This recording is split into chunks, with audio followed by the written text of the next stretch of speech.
corazón, mi corazón. Te lo dije bien clarito. Permanece a la escucha. Permanece a la escucha. 12 de la noche en La Habana, Cuba. 11 de la noche. Tout le monde a déjà fredonné un air de Manu Chao au moins une fois. Vous, vos parents, votre voisin, la musique de Manu Chao a touché tout le monde, se propageant au fil des décennies.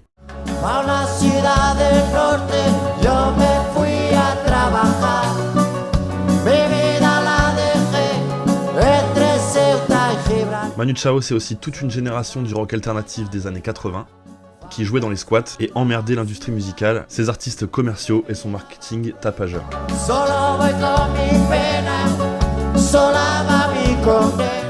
Aujourd'hui, on va plonger dans l'univers fascinant de Manu Chao, un artiste complet et engagé. Donc si vous êtes fan de musique, de voyage ou d'histoires inspirantes, cette vidéo est faite pour vous.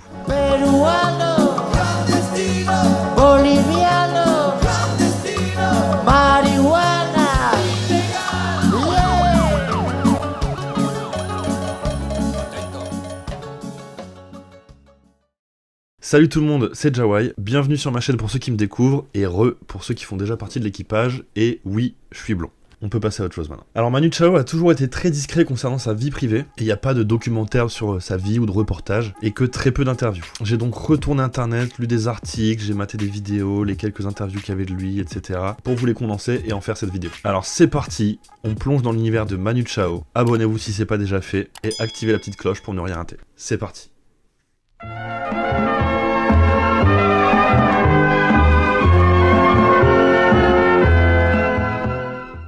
Dans les années 30, Ramon Chao, un écrivain et journaliste espagnol, et Felisa Ortega, une chercheuse au CNRS originaire de Bilbao, se rencontrent à Paris après avoir fui l'Espagne, suite aux guerres civiles qui ont eu lieu sous l'ère Franco. Ils se mettent ensemble et fondent alors une famille, après avoir retrouvé une vie équilibrée en France. Le 21 juin 1961, José Manuel Chao voit le jour, au sein d'une famille où règne déjà l'art et la culture. Il grandit notamment dans le quartier de Belleville à Paris, avec ses frères et sœurs, Étienne, Isabelle et Antoine, avec qui il partagera notamment la passion de la musique. Sa mère, qui était également illustratrice, stimulera la créativité artistique de Manu dès son plus jeune âge, avec ses œuvres d'art. Et son père, lui, avait toujours un vinyle qui tournait à la maison et il adorait ramener des CD lors de ses voyages pour les offrir à ses enfants. Durant son enfance, Manu étudie à l'école Jules Ferry dans le 11e arrondissement.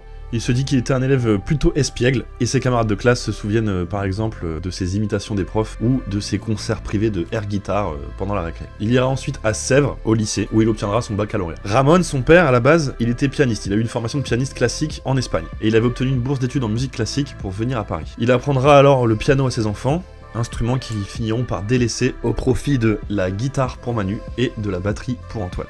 Manu passera pas mal de son temps libre avec Santi, son cousin, qui fera plus tard partie des mêmes groupes que lui. Manu étudiera la littérature à Nanterre, mais quittera finalement les études avant l'obtention de son diplôme pour se consacrer à sa carrière musicale.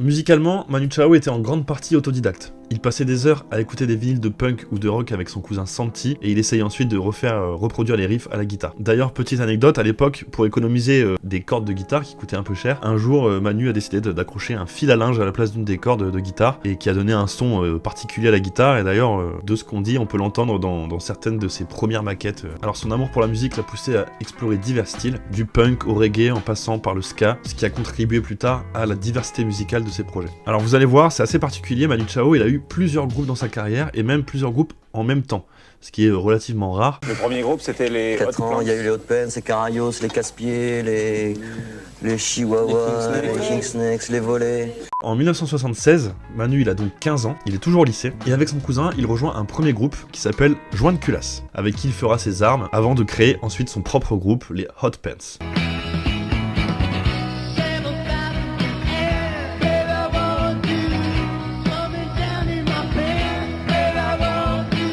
Ce groupe sera vraiment à vocation rockabilly. Accompagné de son frère et toujours de son cousin, il monte également Los Carayos, un groupe alliant punk, rock et musique alternative de l'époque.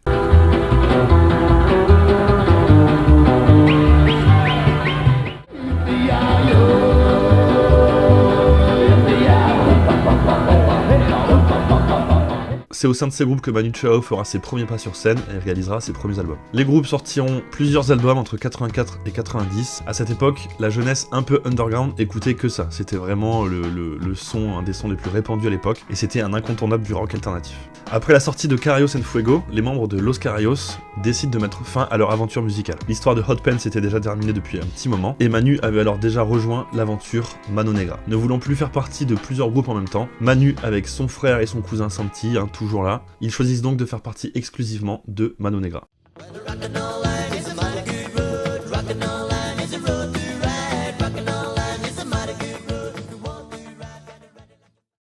C'est mon rêve d'enfance, quoi.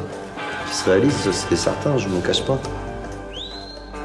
La noche que yo te vi, arriba la luna y el sol, como un rayo se.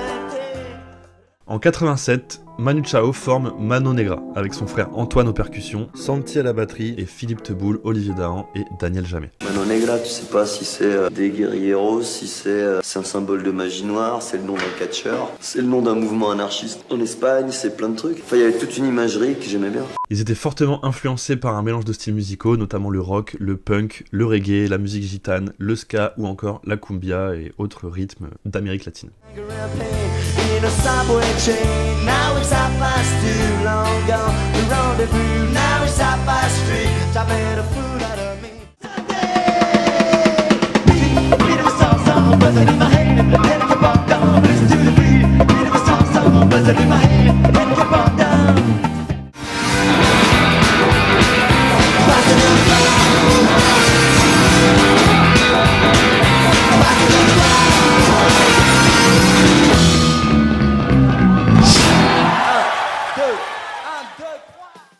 Le groupe a alors puisé dans les rythmes et les cultures du monde entier, créant ainsi un son unique et énergique qu'on peut ressentir en concert. Ils sortent notamment Mala Vida, qui est une réédition d'un titre composé à l'époque des Hot Pants. Regardez.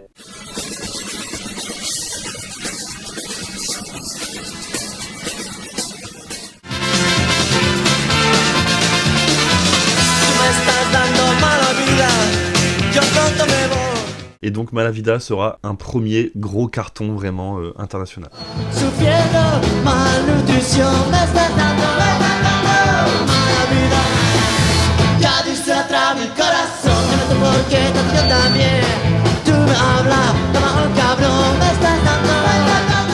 Le groupe a rapidement acquis une réputation pour ses performances, aimant jouer dans des endroits improvisés et des lieux insolites à Paris. Ils avaient pour habitude par exemple de jouer dans le métro. Ils sortiront 3 albums en 3 ans, de 1988 à 90, Pachanka, Putas Fever et King of Bongo chez Virgin. Et vous verrez qu'on reparlera un petit peu plus tard de Virgin, le cas Virgin. L'album King of Bongo connaîtra un succès sans précédent une nouvelle fois, avec une audience internationale.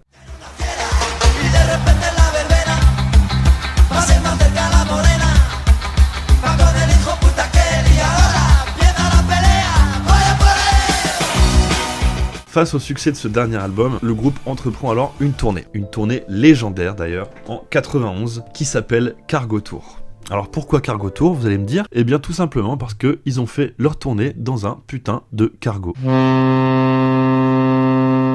Là où on a l'habitude de voir plutôt des tourbus en général, bah eux non, ils ont fait ça avec un cargo. 4 troupes de théâtre, musique et danse ont mis hier soir le cap sur l'Amérique latine à bord d'un cargo, symbole d'une aventure un peu folle. Tout ça parce que 2 bandes d'allumés, Royal Deluxe et Mano Negra, eurent l'idée voici 2 ans d'aller conquérir l'Amérique latine.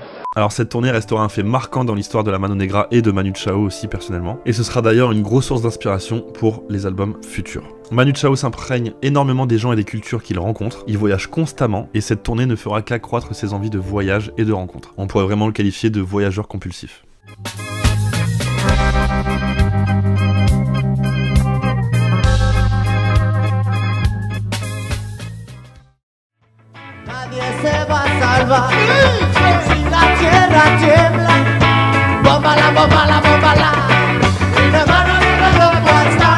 En 92, après l'épopée Cargo et une dernière tournée éreintante en Colombie où ils ont traversé le pays en train, le groupe sort Casa Babylon, un album audacieux qui reflète l'influence des voyages de Manu Chao avec son groupe. On y retrouve une fois de plus une grosse dose de punk rock, de musique latine et de reggae.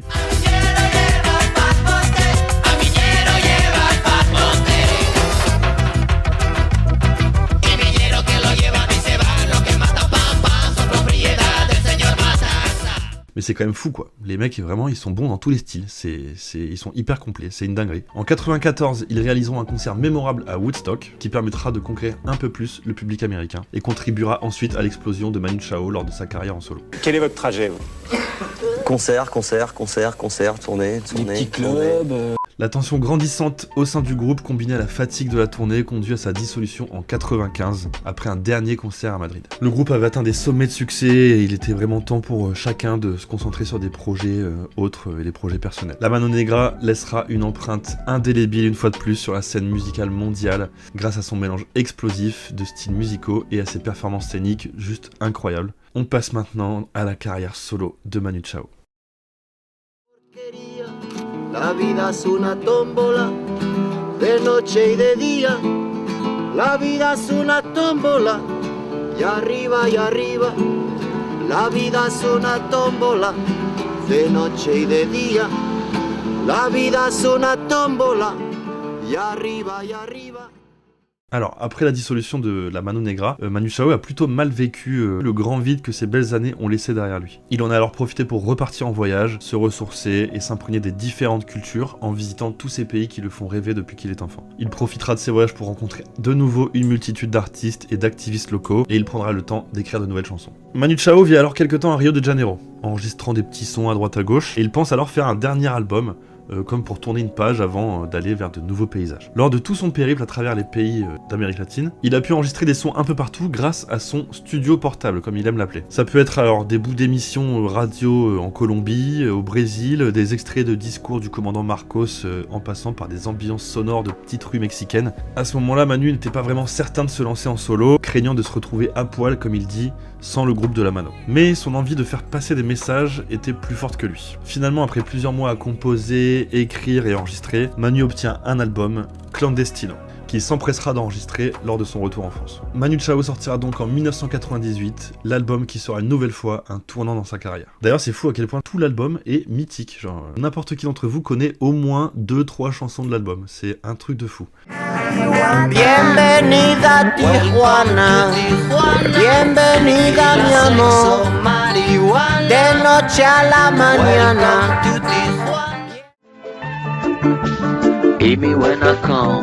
Je ne t'aime plus, mon amour, je ne t'aime plus tous les jours.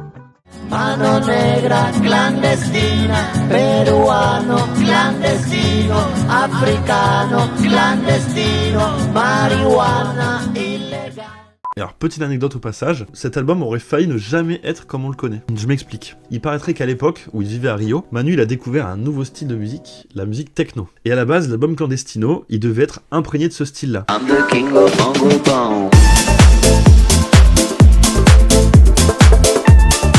Alors c'était loin de faire l'unanimité au sein de ses proches et des artistes avec qui il travaillait, qui jugeaient que les sonorités étaient trop loin de son univers habituel quoi. Mais il était plutôt entêté le Manu, il voulait vraiment intégrer de la techno dans ses sons. Mais finalement, après un bug informatique, toutes les pistes de musique techno de ses projets, elles ont disparu. Et alors en fait à ce moment-là, Manu, comme son entourage, ils auraient alors redécouvert les chansons, les écoutant avec une nouvelle oreille. Les sons ils étaient moins chargés, plus énergiques, et finalement c'est comme ça que l'album est sorti. Avant de sortir, il a ensuite été peaufiné par Renaud Létang, qui a notamment travaillé avec Alain Souchon. Alors il décrit à ce moment-là que cet album c'est un peu comme une sorte de thérapie pour lui, et il s'attend à vendre 10 ou 15 000 CD, disant même aux gens qui le croisaient à l'époque que Clandestino c'était une maquette. En titre principal de cet album, une chanson racontant à la première personne l'histoire d'un jeune clandestin obligé de fuir son pays. Cette chanson touchera le monde entier, tant par son texte que par sa musique solaire et entraînante. Acclamé par la critique, l'album est un véritable journal de route dans lequel on peut entendre différents styles comme le reggae, la musique latine ou le rock, avec des paroles abordant des thèmes sociaux et politiques comme la mondialisation, l'esclavage ou les inégalités par exemple. L'album sera finalement un carton mondial, s'écoulant à plus de 3 millions d'exemplaires. Et il y a certains sons bien caractéristiques qu'on peut entendre dans plusieurs musiques. Quand vous allez les entendre, vous allez capter direct, c'est obligé. Alors il y a celui-là par exemple, et celui-là. Les virgules sonores là qu'on entendait, les tignes et autres, c'est un peu votre signature, ça c'est... C'est mes jouets. C'est vos jouets? Ouais, c'est ma boîte à jouets. Moi j'aime bien faire de la musique, faut que ce soit comme ça, faut que ce soit ludique. Sinon j'avance pas. C'est dingue de se dire qu'avec un son, une note, on capte que c'est Manu Chao direct. C'est Un truc de fou. L'album Clandestino deviendra alors l'album le plus écouté dans le monde. Numéro 1 des ventes en France, en Espagne, en Italie, aux Pays-Bas, en Belgique, en Suisse ou au Canada. Et ce sera un énorme carton aux États-Unis et en Amérique latine, se plaçant également parmi les albums les mieux vendus. Il est même dans le top 50 France des albums les plus vendus de tous les temps, devant l'album Bad de Michael Jackson. Alors il faut quand même rappeler que rien n'arrive par hasard. Malgré son mode de vie nomade et simple, Manu Chao, c'est un bosseur. Il est vu comme un perfectionniste qui ne laisse rien au hasard. En témoigne cet extrait d'un des membres de son groupe lors d'une tournée. C'est un dictateur. Non mais je le dis que c'est un dictateur, il le sait que c'est un dictateur. Mais c'est bien, nous ça nous donne la rigueur, tu vois, et ça nous pousse à vouloir être à 2000%, tu vois, c'est même plus du 100%, c'est vraiment arriver à faire ce que tu pensais pas que tu étais capable de faire. Véritable chef d'orchestre du groupe, il écrit, compose, joue, chante et garde même un œil sur les affiches des concerts, les pochettes de disques et tout ce qui gravite autour du groupe. Et ce qui m'a fait halluciner, c'est les moyens utilisés pour enregistrer cet album. C'est mon studio d'enregistrement, j'enregistre tout là-dedans, je fais mes vidéos, je fais tout. Je mets ça dans mon sac à dos et je vive la vie. Ça, voilà. C'est du matos tchécoslovaque, tout c'est du bon. C'est là-dessus qu'on a mixé les 3 albums, hein, on dirait, je peux le dire. Hein. C'est vrai, hein, Clandestino il est mixé là-dessus, les 3 albums, même lui il a tout le matos du monde, il mixe là-dessus, je comprends pas. Après le succès incroyable de ce premier album en solo, Manu prendra un petit peu le temps d'accuser le coup de cette célébrité mondiale et honorera ensuite une tournée de concert accompagnée d'un groupe qui s'appelle Radio Bemba, un sous-système de plusieurs musiciens. C'est un honneur de jouer dans ce groupe, c'est une bombe atomique ce groupe. C'est un plaisir d'être aux manettes d'une bécane comme ça. À son retour, il sortira un deuxième album, Proxima Estación Esperanza, en 2001. Alors cet album, c'est la suite logique de Clandestino avec des sonorités relativement similaires. Il connaîtra des succès monstres, comprenant des classiques tels que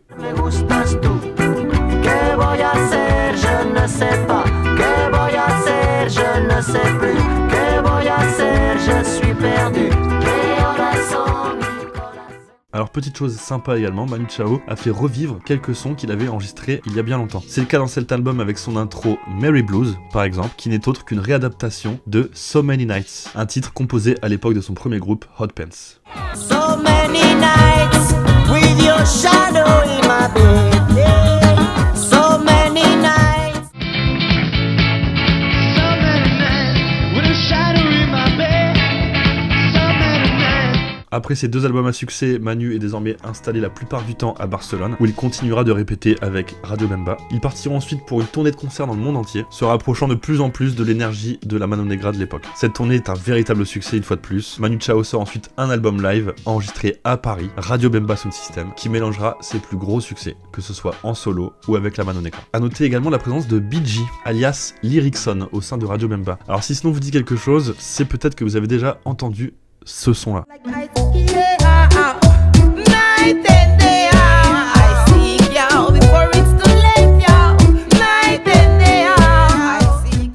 Entre 2000 et 2003, Manu Chao enchaînera encore des tournées mondiales. Il va faire le monde entier, le Japon, l'Afrique, les États-Unis, la France, partout. Concert, tournée. Petits clubs.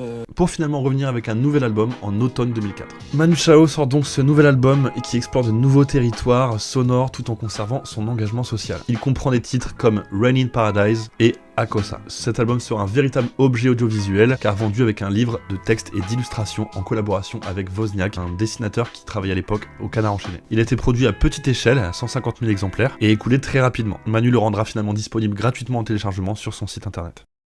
Manu Chao, bonsoir. Manu Chao. Manu Chao. Manu Chao. Manu Chao. Manu Chao. J'en ai plein le cul de Manu Chao des fois. C'est insupportable. Là, depuis 4 jours de tournée, j'en ai plein le cul de Manu Chao. Ensuite, il se fait un peu plus discret les années à venir. Il fera notamment d'autres projets avec d'autres artistes, comme par exemple en 2004 où il a produit et réalisé l'album Dimanche à Bamako de Amadou et Mariam, qu'il avait rencontré au Mali et dont il était fan. Il continuera ensuite de se produire une nouvelle fois dans le monde entier, au Brésil, au Mexique, aux États-Unis et en Europe.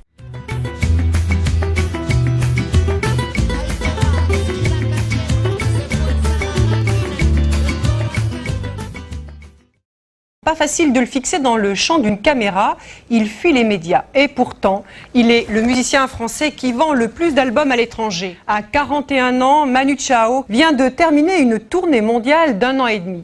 Après la sortie, il y a quelques jours, de son 3e album solo, le chanteur voyageur a décidé de reprendre la route. En 2007, Manu Chao publie La Radiolina, un album énergique qui incorpore des éléments de punk et de reggae, encore une fois accompagné du groupe Radio Bemba. Cet album sortira en Europe ainsi qu'en Amérique latine sous le label indépendant Because Music. L'aventure chez Virgin s'étant arrêtée quelques années plus tôt, puisque Manu voulait être vraiment 100% libre. L'album est composé avec une dynamique tournée davantage vers la scène et rassemble des chansons dans plusieurs langues, en français, en anglais, en espagnol ou en portugais. On peut relever quelques morceaux notables comme Me llaman Calle,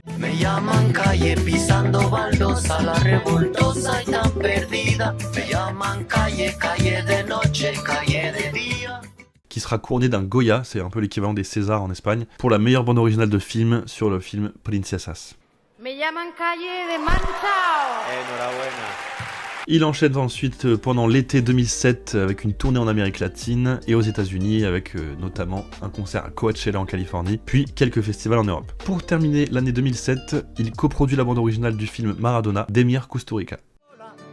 Y arriba, si yo fuera Maradona, viviría como él, mil cohetes, mil amigos, lo que venga 1000%, si yo fuera Maradona.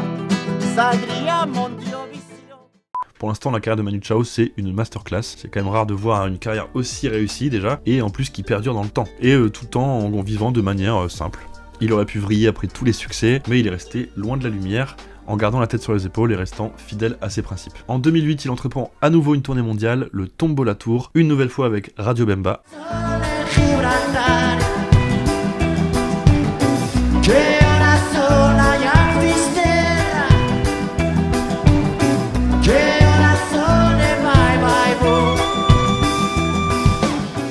Il vendra ses places de concert 29 €, donc bien moins cher que les places de concert normales à l'époque, et déclara ensuite « Un concert doit rester populaire ». La tournée connaîtra des dates un peu partout, commençant en France et en Europe. Il profitera notamment d'un concert mémorable dans les arènes de Bayonne pour enregistrer un album live de 2h30 qui s'appelle La Bayonne Arena.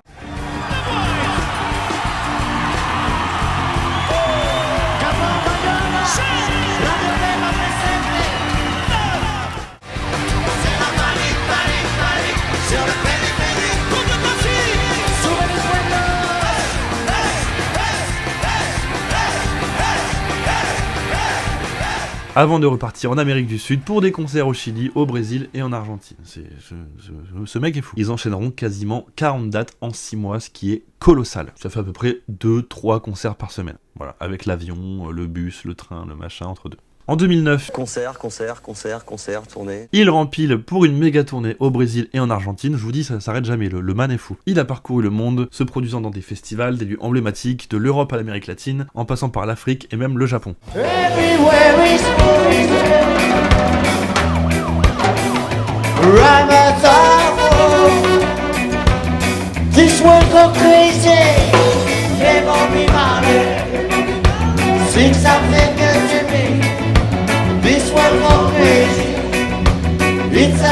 Dans les années 2010, Manu Chao continuera d'enchaîner les tournées partout dans le monde, tout en se faisant un peu plus discret au niveau médiatique, même s'il l'a toujours été. Cette tournée, ce sera avec un groupe un peu plus réduit qui se résumera à 2 musiciens. Ça va s'appeler alors la Ventura, même si le groupe sera amené à s'agrandir de temps en temps avec des artistes locaux, ou voilà, en faisant venir un pote, etc. Voilà, ça bouge régulièrement, ce qui fait donc qu'il n'y aura jamais eu 2 concerts identiques de Manu Chao. C'est impossible de voir 2 fois le même concert de Manu Chao. Voilà, et petite anecdote aussi au passage, c'est que son guitariste à une époque, c'est un gars qu'il a trouvé à Barcelone qui faisait la manche. Le mec fait pas passer des castings aux meilleurs guitaristes du monde, non. Il va voir les gens dans la rue, tac, il trouve un mec qui est putain de bon à la guitare dans la rue. Bah vas-y frérot, t'es mon nouveau guitariste, on part en tournée dans toute l'Amérique du Sud. C'est parti, vamos. Alors il sortira pas d'album personnel durant ces années, mais il sera par contre à la production de plusieurs albums, comme la chanteuse Calypso Rose ou le groupe Smod. En 2015, lors d'une de ses rares interviews, il annoncera ne plus souhaiter sortir d'album, que c'est un concept d'un ancien temps. En revanche, il explique qu'il enregistre toujours de nouvelles chansons, mais surtout qu'il se laisse vivre. Il faut attendre 2016 pour voir Manu mettre à jour son site internet et y poster 3 nouveaux morceaux. Il explique dans sa newsletter à l'époque qu'il a plusieurs chansons enregistrées et de manière artisanale et qu'il aimerait en faire profiter sa communauté. Ce projet s'appelle Tipota et il l'a réalisé avec l'actrice grecque Clélia Renesi qui a été sa compagne à ce moment-là. Comme je l'ai déjà dit, Manu Chao a toujours mis une barrière avec les médias concernant sa vie privée et c'est pour ça qu'il est très difficile de donner de vraies infos la concernant. Ce que je peux vous dire, c'est qu'il a un fils nommé Kira qui serait né en 91 et habiterait maintenant au Brésil. Il aurait eu ce fils avec une dénommée Annalisa Tosti, mais encore une fois, compliqué à vérifier.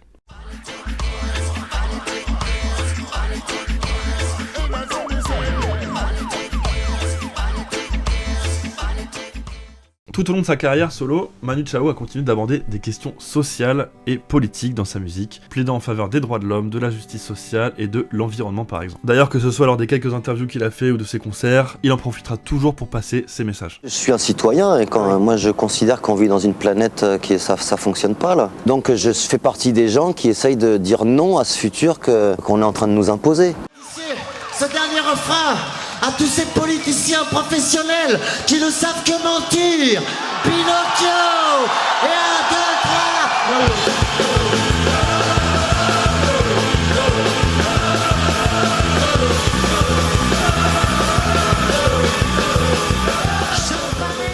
Alors bien qu'il appartienne à aucun parti politique, on pourrait qualifier d'altermondialiste, anticapitaliste. Il a tout de même soutenu le mouvement zapatiste en enregistrant dans 2 de ses morceaux les paroles du commandant Marcos qu'il avait rencontré au Mexique à l'époque.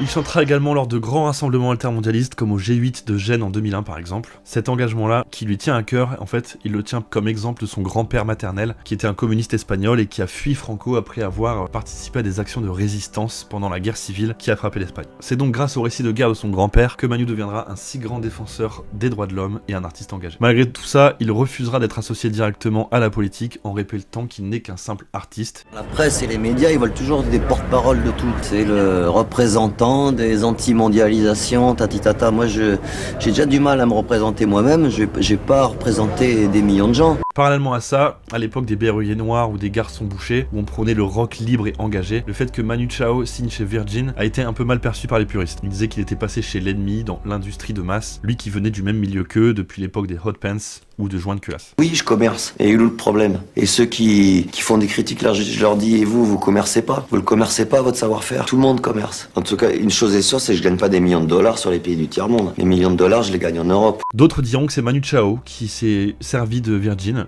le temps de quelques années pour ensuite les quitter et re-signer dans un label indépendant. On peut aussi parler du peu qu'on connaît sur la gestion d'argent au sein des groupes de Manu, qui répartissait de manière linéaire les revenus du groupe. C'est-à-dire que les royalties musicales sont partagées entre tous les musiciens, compris moi, les techniciens son, les techniciens lumière. Il y a Jaco qui est Rodi, qui est chauffeur. On considère qu'il fait partie des gens qui composent la chanson. Quoi qu'il arrive, malgré les succès mondiaux qu'il a connus et la quantité d'argent qu'il a généré, il a jamais changé pour autant son style de vie, ni sa ligne de conduite. Il a vécu une grande partie de sa vie dans des squats à Barcelone, et même pendant ses voyages, il allait toujours rendre visite au vrai peuple, celui de la rue. Qu'est-ce que je fais de mon pognon? Oui, je pourrais me faire une belle villa au Brésil, au bord de la plage, et vivre des cocotiers avec ma femme et faire 10 000 gosses. Et c'est ça le bonheur.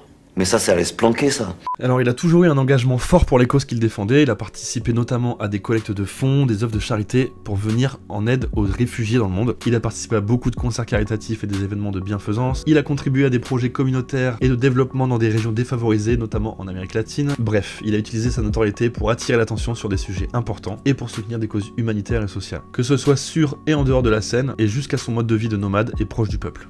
Calavera no llora, serenata de amor. Calavera no llora, no tiene corazón.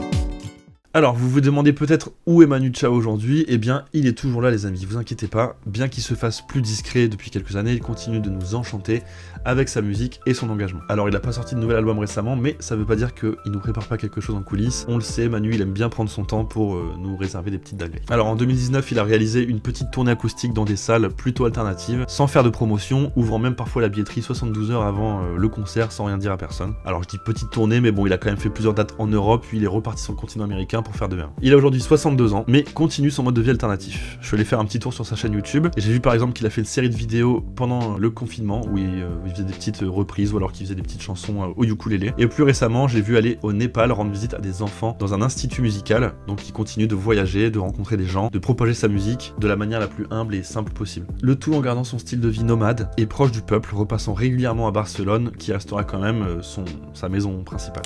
Il fait quelques concerts à droite à gauche, encore une fois dans la simplicité, en faisant des petites scènes, comme en mai dernier à Tournai en Belgique, ou en Italie plus récemment. Il a d'ailleurs quelques dates à venir, dont une à Paris en octobre, je vous mets les dates juste là pour ceux qui veulent aller checker. Pour résumer, Manu Chao a eu et encore une carrière mouvementée, pleine d'énergie, de combat et surtout bien remplie. Il est un exemple moderne de littérature et de musique engagée, et il restera, je pense, un voyageur compulsif, s'imprégnant des cultures du monde entier pour s'enrichir et enrichir sa musique. Ahí te va.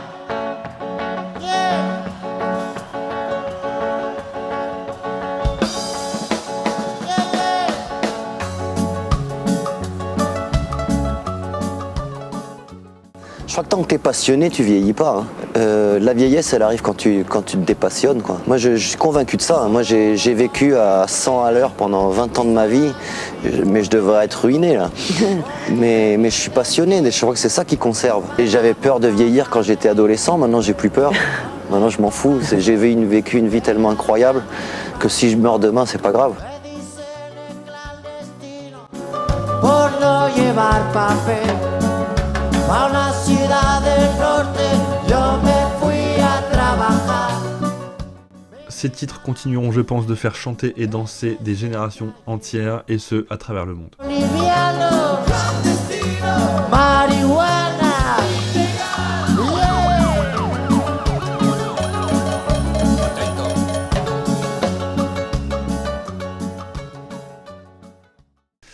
Voilà, c'est la fin de cette vidéo. Merci beaucoup si vous êtes encore jusque là et que cette vidéo vous a plu. N'hésitez pas à vous abonner, ça m'a demandé beaucoup de travail, hein. C'est des dizaines d'heures de travail. Donc j'espère vraiment que ça vous a plu, vous aurez appris des choses. Sa vie, elle était incroyable franchement, et vu qu'il n'y avait pas beaucoup de matière, je me suis dit il y a quand même un truc à faire une bonne vidéo pour résumer sa vie. Donc voilà, j'espère que ce petit voyage dans la vie de Manu Chao vous a plu. Partagez la vidéo à votre cousin ou à votre cousine ou à votre voisin si vous pensez que ça peut lui plaire. Prenez soin de vous, prenez soin de vos proches, continuez de faire de la musique c'est trop bien. Et en attendant, je vous dis à la semaine dernière pour une ancienne vidéo. C'était Jawai, la bise.